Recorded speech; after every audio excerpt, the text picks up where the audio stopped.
I remember I started out with the sample kit that was like doing like these NOLA chants, or New Orleans, like, different like voice chants and stuff that producers use. And that joker did not, I don't think it seen light of day. I didn't make not one penny.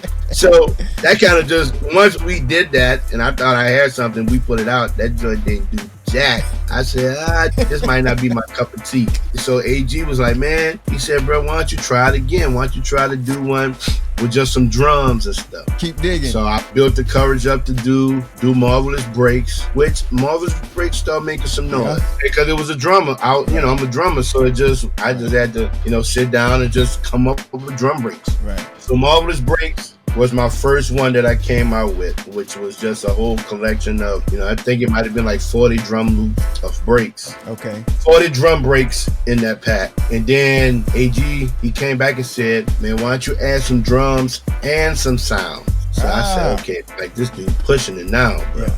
But what it did, it started forcing me to be creative in such a way. So he had the blueprint. Yeah, man, he did. And so I came out with Marvelous Breaks 2, which I added in drums, and then I added in instrument. And then I came out with Marvelous Breaks 3. Yeah. Then before you know it, I came out with Marvelous Breaks 4. And at that time, man, the game, the sample game, it was fruitful, to say the least.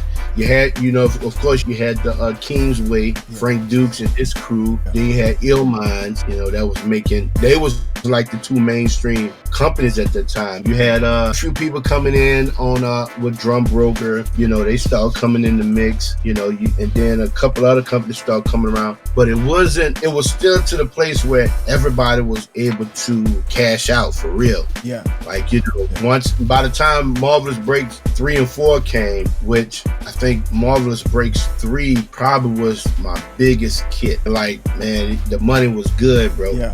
So that motivated me to stay in the game you too. Was like, I'm on to something, bro. Yeah. You know what I'm saying? And everybody was eating, man. And then, I just kind of stayed with it. But then what happened, maybe right around Marvelous Breaks 5, when I did that one, that's when you had companies like Sounds.com. Okay. They came in. They tried to recruit me. Actually, one of my homies that was actually doing the recruiting, trying to build up Sound. What he did, he started recruiting a lot of producers that were working with Machine Masters. So, he was trying to snatch all the producers up to come and be a part of that platform. I didn't do it because it was too complex on how they wanted it. So I never fooled with it. But then once Sounds came around, Splice came around.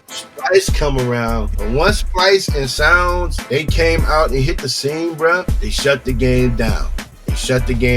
Just like what happened when iTunes came in and came up with iTunes Music. Well, now you can go and just stream the music like Spotify. Right. That's what Splice and Sounds is to the sample kit game today. So after the whole breaks collection, I went into the loops. I went into Marvelous Loops. I changed the name. I was still doing good with those, man. By that time, I had a following.